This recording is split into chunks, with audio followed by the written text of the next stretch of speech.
Приветствуем вас на канале Раиса Греченко, дача, сад, огород, цветы. У нас здесь уже старые ленты капельного орошения сложены, забраны. Они служили 5 лет. И сейчас у нас уже в этом году новые ленты. Но в этом вопросе у нас разбирается Александр Федорович, поэтому ему слово. Здравствуйте. Вот водопровода мы провели пластмассовую трубу. Здесь диаметр 35 миллиметров где-то. Потом сделали отверстие, вставили такой фитинг и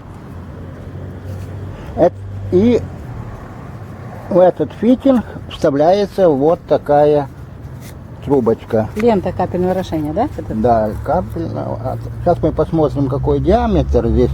Здесь где-то 25 миллиметров диаметр ее.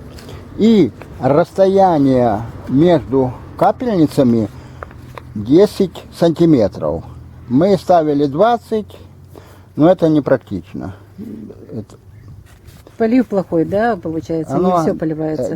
Где через 10 сантиметров, даже если одна забилась, то оно будет поливать через 20.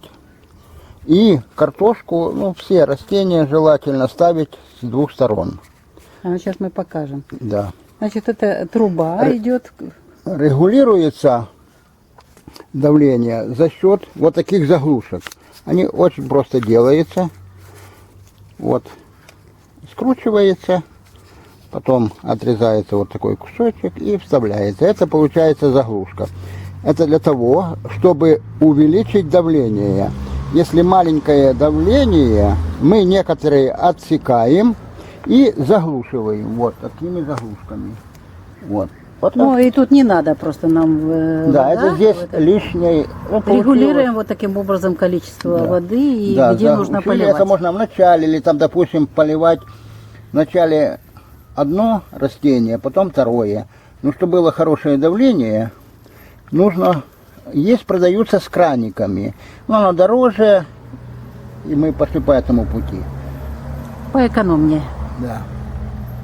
Вот так вот. И на каждый ряд мы ставим две ленты ставим. Ну вот сейчас вот Вот. рядочек. Вот Сейчас он вот тут показывает, виднее, да. Вот смотрите, здесь одна ленточка. И Идет вот с вторая этой ленточка. стороны, да. И ряд получается, что с обеих сторон. Если с одной стороны, то с одной стороны только нарастает картофель. А так получается, что с обеих сторон одинаково поступает водичка к растениям. Ну, нас просили, чтобы мы рассказали, как мы устанавливаем. А у нас очень просто установка идет, потому что мы имеем эту трубу, мы ее не снимаем, она на зиму здесь же остается. Ленты тоже вот так вот собираем, закручиваем их то ли на бутылки, то ли на картон, и затем их отправляем в пакеты. И они здесь же вот находятся в открытом грунте, потому что все равно, если их собирать, потом путаешься, записываешь что-то длиннее, что-то короче получается. А так они у нас уже на определенном месте, и плюс, если храним мы в хозяйственном помещении, там тоже холодно. Поэтому в пакетах закрываем. У нас, кстати, видео где-то есть тоже на канале о том, как мы храним на зиму, собираем ленты. И вот весной просто-напросто Александр Федорович включает, прочищается на последнем, там открытая, прочищается труба. И затем вот в данном случае у нас уже новые. Кстати, мы когда начинаем запускать, то мы вот эти заглушки в конце лент уже разложили, открываем для того, чтобы вода тоже протекла по этим лентам. Да, Ну, естественно, это технологический процесс. Да.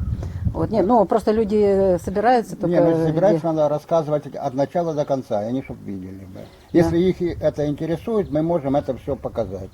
Но в данном случае мы ответили пока, как мы вот используем капельное орошение. И, кстати, сразу же вопрос, когда мы его включаем после дождя. Надо его включать, в принципе, когда есть необходимость, потому что дождь это вот смотрите, если идет дождь, своеобразный вот зонтик растения уже когда выросло, то оно, вот этот дождь часть забирает на листья и стекает с листиков в стороны, а вот куда надо, главное вот внутрь, не попадает влага. Поэтому капельное орошение должно работать постоянно в том плане, когда есть необходимость. А необходимость, если даже дождь, включаем для того, чтобы именно в нужное время, критическое время, вот когда вот идет формирование корнеплодов или растения нужно для формирования плодов, вот тогда и включаем капельное орошение. Ну что, мы в основном ответили, мы запустили уже капельное орошение. Прощаемся с вами до следующего видео. Пока-пока. Удачи вам, всех благ. Пока-пока.